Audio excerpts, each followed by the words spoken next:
इस news के sponsor हैं doctor Asadullah Khan English high school and junior college Solapur.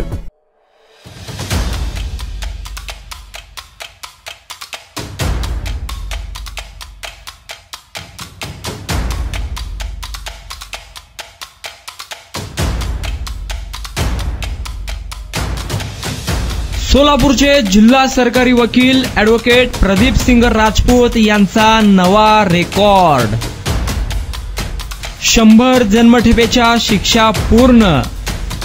जिल्हा सरकारी वकील ॲडव्होकेट प्रदीप सिंग राजपूत ठरले गुन्हेगारांचा कर्दनकाळ।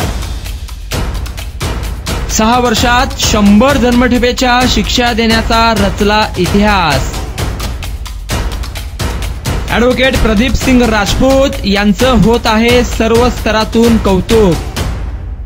प्रदीप सिंग राजपूत सिर्फ नाम ही काफी है।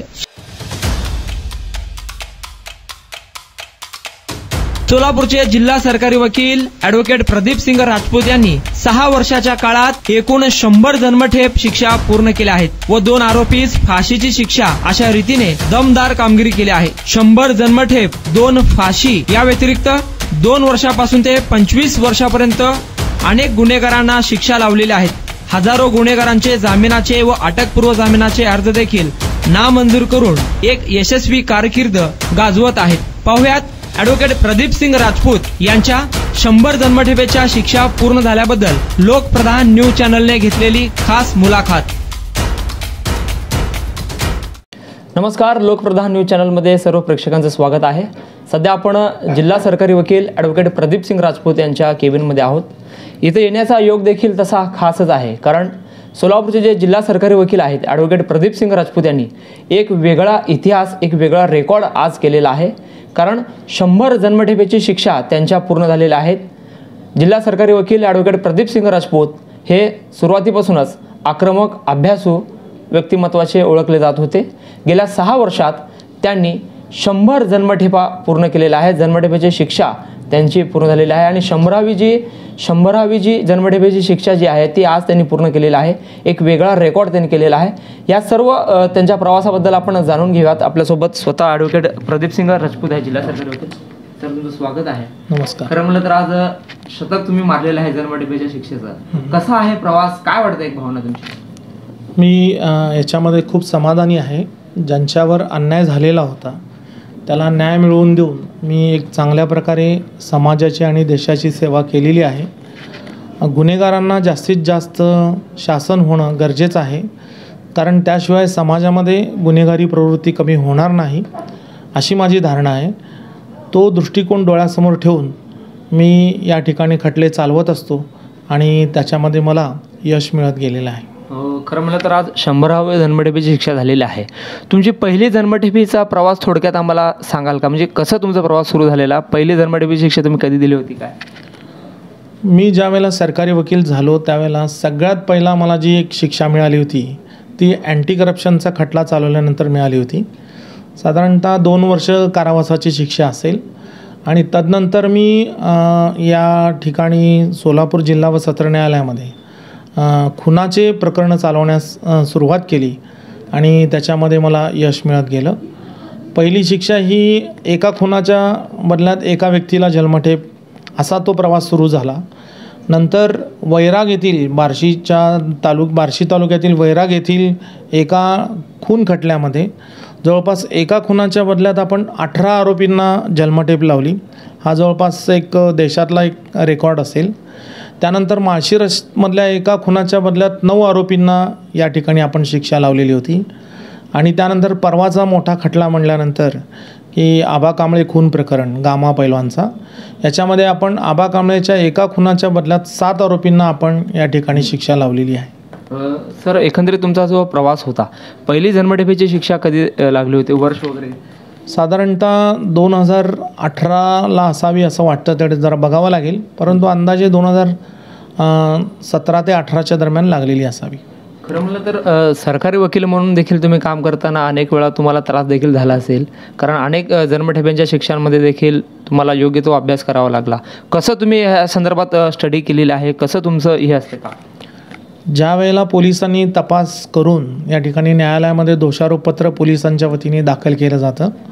केस सुरू होण्यापूर्वी जवळपास हे दोषारोपपत्र यातील प्रत्येक गोष्टी 2 ते 3 वेळा वाचून पोलिसांनी जेवढे साक्षीदार दिलेले आहेत त्यापैकी कोणते महत्त्वाचे साक्षीदार आहेत आणि कोणत्या साक्षीदारांच्या आधारावर या ठिकाणी आरोपींचा अपराध सिद्ध होऊ शकतो याचा अभ्यास करून निवडक साक्षीदारांची साक्ष न्यायालयामध्ये नोंदवली आणि त्याला अनुसरून इतर जे पुरावे आहेत, भौतिक पुरावे किंवा न्यायवैद्यकशास्त्राचे पुरावे, परिस्थितीजन्य पुरावे, या सर्वांची सांगड घालून या ठिकाणी आरोपींना आपण शिक्षा लावण्यामध्ये यश मिळवलेलं आहे.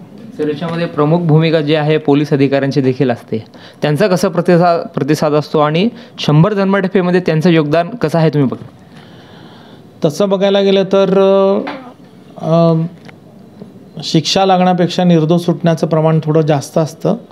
कारण आरोपीने अपराध केल्यापासून त्याला शिक्षा लागेपर्यंतचा प्रवास खूप मोठा असतो.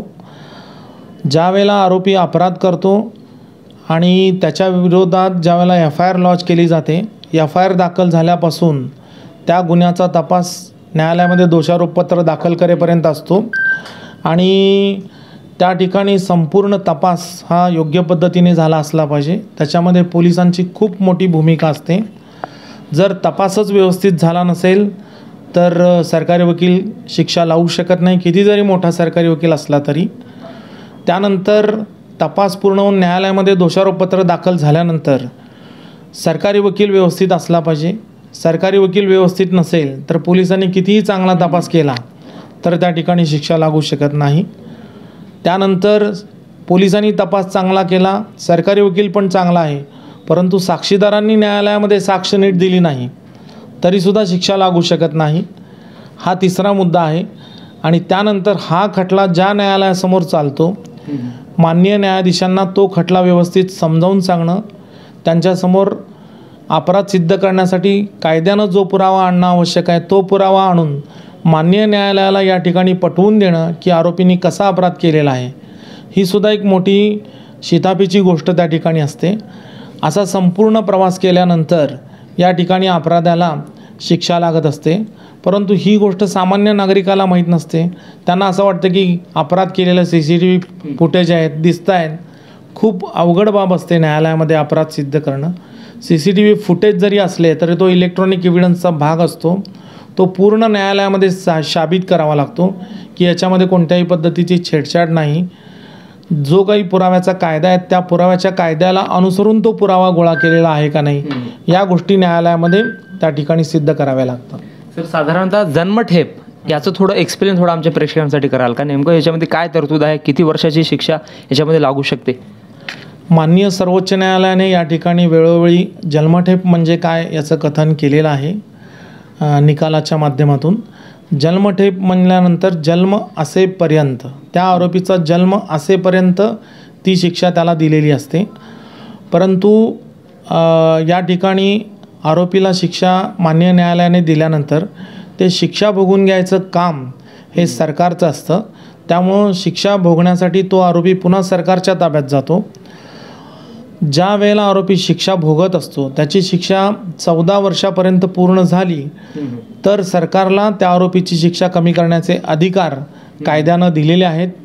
आरोपीची वर्तणूक, जेलरचा रिपोर्ट आणि त्याचा एंटायर बॅकग्राऊंड या गोष्टी बघितल्यानंतर त्याने त्याचा विनंती अर्ज केला तर सरकार त्याची जन्मठेपेची शिक्षा 14 वर्षानंतर कमी करू शकते. सर, साधारणतः आता 100 तुम्ही शतक मारलेला आहात, 100 जन्मठेपा झालेल्या आहेत. असं एखादी दुर्मिळ घटना जन्मठेपेची तुम्हाला आठवते का? ती खूप चॅलेंजिंग होती आणि एक आव्हानात्मक होती आणि ती गाजली. आपण पूर्व भागामध्ये एक खून खटला बघितला असेल की ज्याच्यामध्ये त्या प्रेयसीने त्या एका महिलेचं मर्डर केलेला होता. त्या महिलेच्या पतीने त्या ठिकाणी प्रेयसीने, आणि ते डेड बॉडी त्या ठिकाणी घरामध्ये पुरून ठेवलेली होती आणि 2 ते 4 दिवसानंतर ते प्रेत उकरून बाहेर काढण्यात आलं आणि त्यानंतर त्याचा तपास सुरू झाला. तो खटला खूप महत्त्वाचा होता, ज्याच्यामध्ये आपण 5 आरोपींना जन्मठेप आणि 4 आरोपींना पुरावा नष्ट करण्याचा प्रयत्न केला म्हणून या ठिकाणी 5 वर्ष कारावासाची शिक्षा लावलेली होती.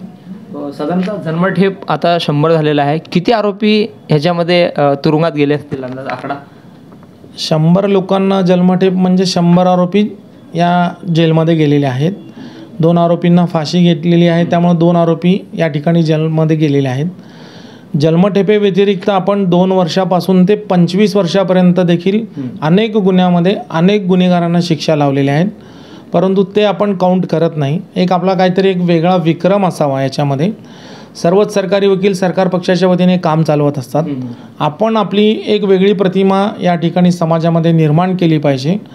सरकारी वकिलांबद्दल जो गैरसमज समाजामध्ये असतो की सरकारी वकील व्यवस्थित खटले चालवत नाहीत वगैरे वगैरे, तर तो पुसण्याचा मी या ठिकाणी प्रामाणिक प्रयत्न केलेला आहे आणि त्यात मला यश देखील मिळालेलं आहे. सर, एकंदरीत या जन्मठेपेच्या शिक्षेमध्ये मोठ्या प्रमाणात तुमचं योगदान आहे, पण काय म्हणजे गुन्हेगारी प्रमाण वाढत आहे की कसं काय? त्या संदर्भात काय बरोबर? गुन्हेगारी प्रमाण हे काही कमी झालेलं नाही आहे, परंतु निश्चितच गुन्हा करणाऱ्यांमध्ये भीती मात्र असते.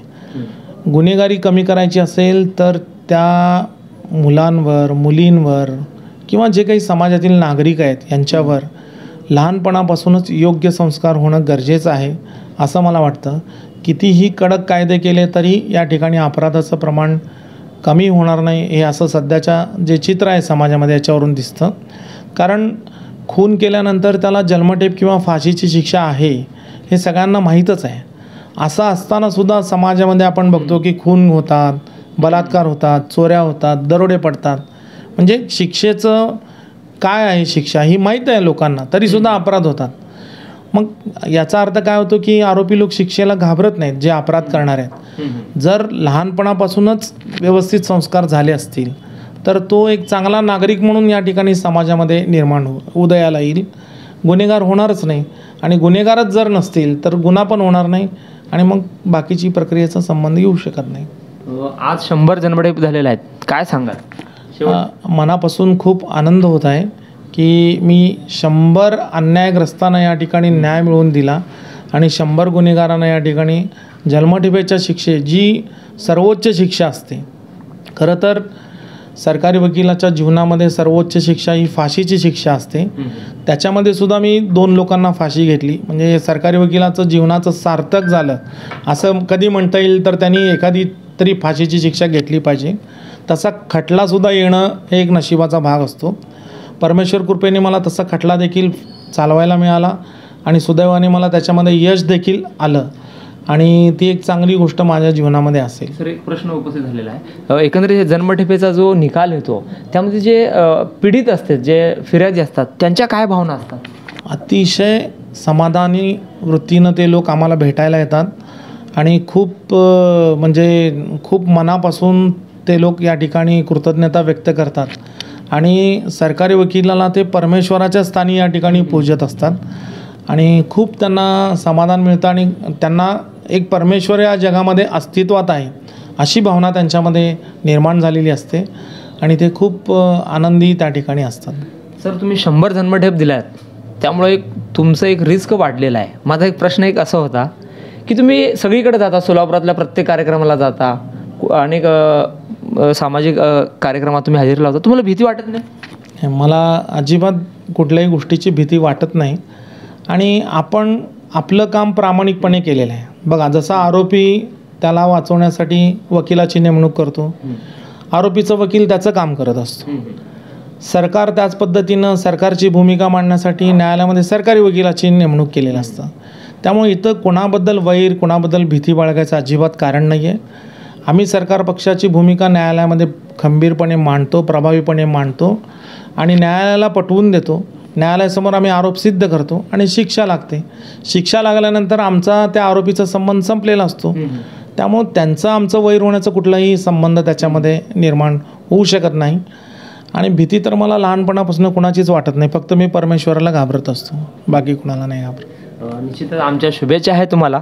आपल्यासोबत होते सोलापूरचे जे जिल्हा सरकारी वकील ॲडव्होकेट प्रदीपसिंग राजपूत यांनी जन्मठेपेच्या शिक्षेमध्ये सेंचुरी मारलेली आहे, शतक पूर्ण केलेलं आहे. त्यांचं सर्व स्तरातून कौतुक होत आहे. त्यांचा जो इतिहास, त्यांचा जो प्रवास आहे त्यांनी ते आपल्यासोबत शेअर केलेला आहे. निश्चितच ते यापुढे देखील अधिक जोमाने काम करतील. शतक पूर्ण झालेलं आहे आणि एक चांगली कामगिरी सोलापूरचे जिल्हा सरकारी वकील ॲडव्होकेट प्रदीपसिंग राजपूत यांच्याकडून पाहायला मिळत आहे. झहूर सईदसोबत Akbar Bagwan, Lokpradhan news, Solapur. Welcome to doctor Asadullah Khan English medium school and junior college, जहां हम बनाते हैं मजबूत बुनियादें और संवारते हैं बच्चों का मुस्तकबिल. 10 एकड़ के विशाल कैंपस के साथ ये स्कूल सोलापुर के सबसे बड़े स्कूलों में से एक है. यहाँ natural football ground, volleyball court, basketball courts और बच्चों के लिए एक चिल्ड्रंस प्ले पार्क है. क्वालिफाइड टीचर्स के साथ साथ डिजिटल क्लासरूम्स भी है. बच्चों के ऑलराउंड डेवलपमेंट के लिए इंडोर स्पोर्ट्स अरेना, जिसमें टेबल टेनिस, चेस और कैरम बोर्ड जैसे गेम्स है. राइफल शूटिंग और आर्चरी की भी फैसिलिटीज तैयार की जा रही है. आत्मविश्वास बढ़ाने और आत्मरक्षा सीखने के लिए लड़कियों और सभी स्टूडेंट्स के लिए टेक्वांडो एंड कराटे सेशंस रखे जाते हैं. साल भर 100 से ज़्यादा मज़ेदार एक्टिविटीज़ करवाई जाती है, जिनमें कम्युनिटी हेल्पर्स डे, अजान और कीरत कंपटीशन, वेजिटेबल मार्केट डे, वुजू डे, सलाह day, maths quiz, annual sports day और फूड फेस्टिवल जैसे कार्यक्रम शामिल हैं. बस फैसिलिटीज शहर के हर कोने से अवेलेबल है. अपने बच्चे की ओवरऑल डेवलपमेंट और बेहतर फ्यूचर के लिए आज ही एनरोल कीजिए doctor Asadullah Khan English medium school and junior college में.